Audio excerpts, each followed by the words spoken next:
I hope they decide to report on me favorably, otherwise I may die. Is the Cruise Act already dead?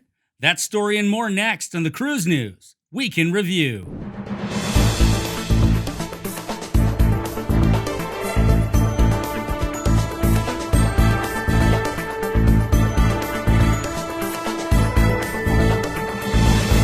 We are officially 1 week closer to cruising. Thanks for tuning in. I'm Mark, and welcome back to the Cruise News Week in Review. If you love cruising like we do and enjoy the content here on YouTube, please smash that thumbs up button to let those robots know we're doing a good job. Well, the Cruise Act had its day in the Senate this week.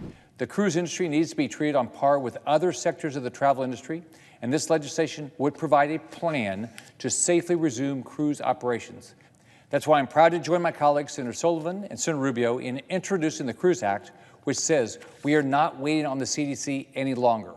In March, President Biden announced the effort to vaccinate all Americans, his plan to vaccinate all Americans by July 4th. As of this week, all adults will be able for COVID-19 vaccines. Our nation has made enormous progress in fighting COVID-19, yet the CDCs continue to act like we're still in March 2020. Meanwhile, as my colleague from Alaska said, there's cruising all over the rest of the world.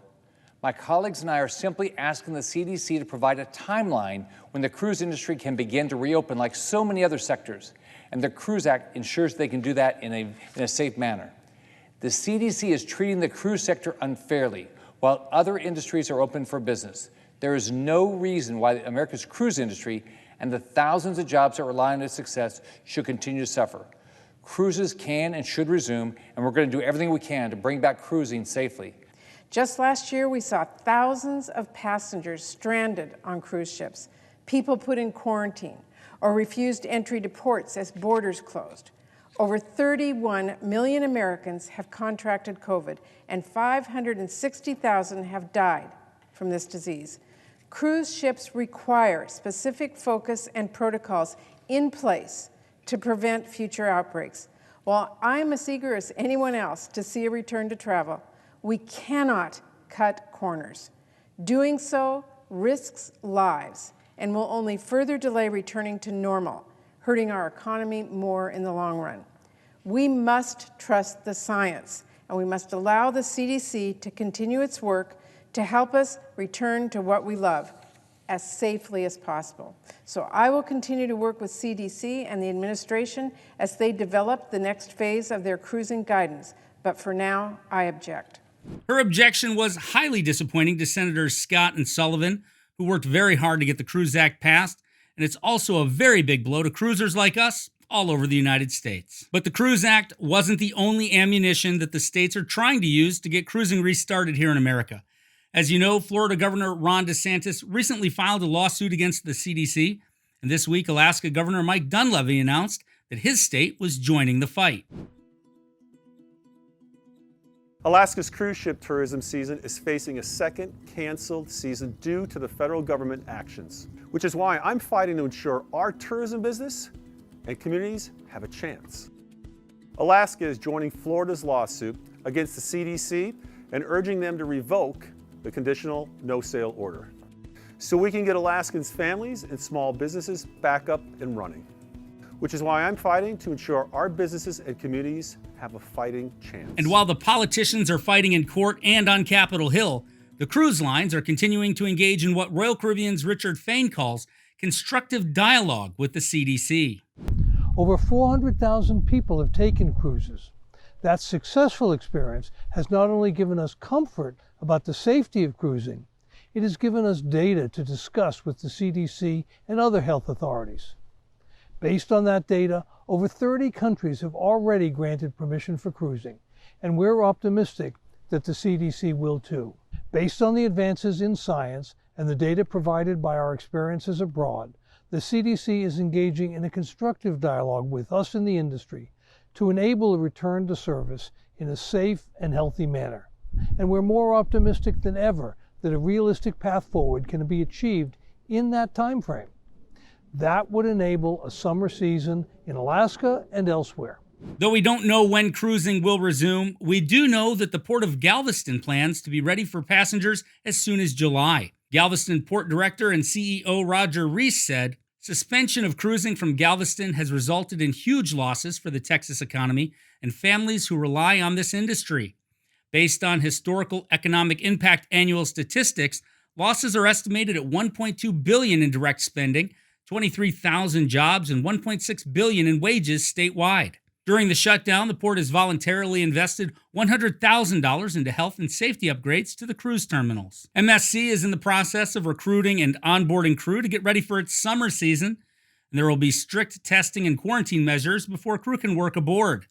The company plans to have both vaccinated and non-vaccinated crew, which will adhere to strict health and safety protocols, including a 14-day quarantine aboard before they can work. MSC has not set a requirement for passenger vaccinations yet, and CEO Gianni Onorato noted that MSC is a family cruise line, and they want to be able to welcome passengers of all ages without penalizing families.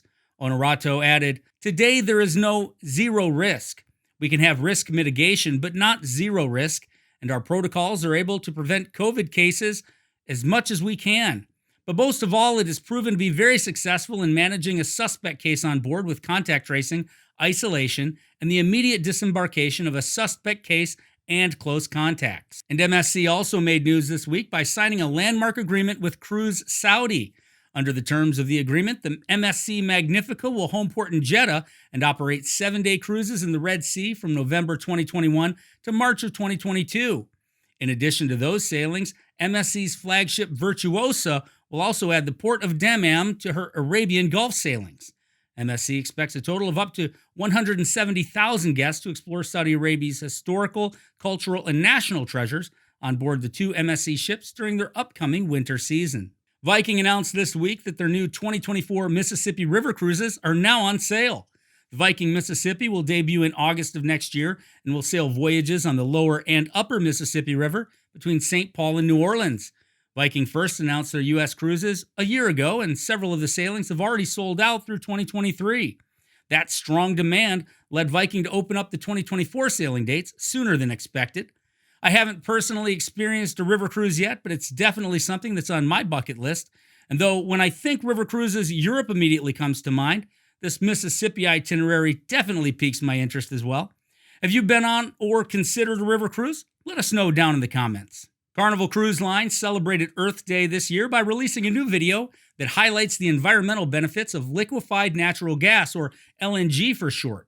LNG fuel is used on their brand new ship Mardi Gras, which is set to debut later this year from Port Canaveral, and will also be used on the Carnival Celebration, which is scheduled to enter service in late 2022 from Port Miami.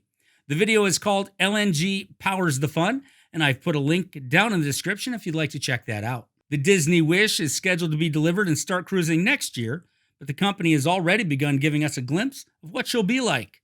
Disney says the motif of enchantment will be at the architectural and thematic foundation of the ship's design, weaving imagination, emotion, and adventure into the very fabric of the vessel's unique personality. The bow of the ship will feature Captain Minnie Mouse for the first time ever, and bigger news about the ship is expected to be released later this week.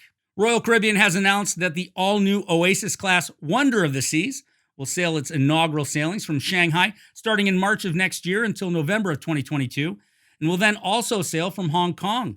Bookings are open now, so what are you waiting for? Now let's take a quick look at the stock market, and all 3 cruise stocks are slightly up for the week.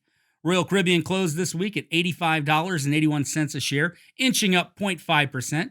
Carnival Corporation and PLC gained about 0.75% to close at $27.27 a share, and Norwegian Cruise Line Holdings climbed to $29.81, up 5% for the week. Not to beat a dead horse, but if you haven't reached out to your elected officials through the CLIA Action Center at cruising.org yet, please consider doing so. The link is down in the description.